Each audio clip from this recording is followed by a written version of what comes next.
mety hisy aiziny eo aloako kanefatsimo irery ao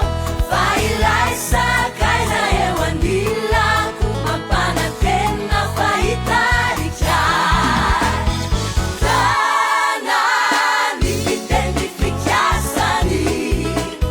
izy de miara-dalana miko mbola sinofoanany zay nolazainy tanany ny teny fikiasany tanany fiteny fikiasany izy de miara-dalana miko mbola sinofoanany zay nolazainy tanany ny teny fikiasany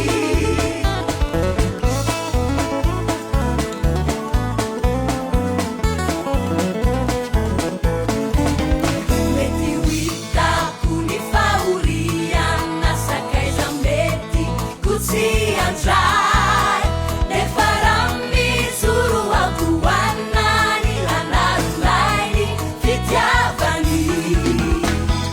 tanany fiteny fikiasany izy de miara-dalana miko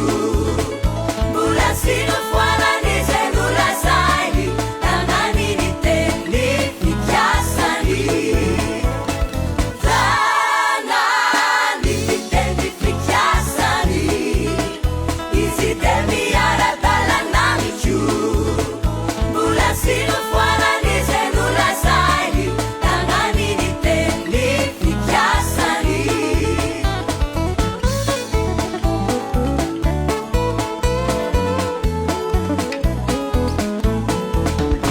okizay ny hevitra mambabo aitsy miomandefa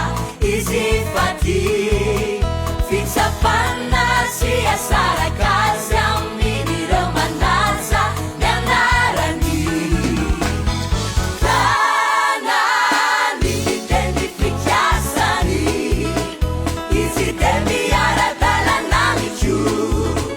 mbola sinofoanany zay nolazainy tanany ny teny fikiasany tanany fiteny fikiasany izy de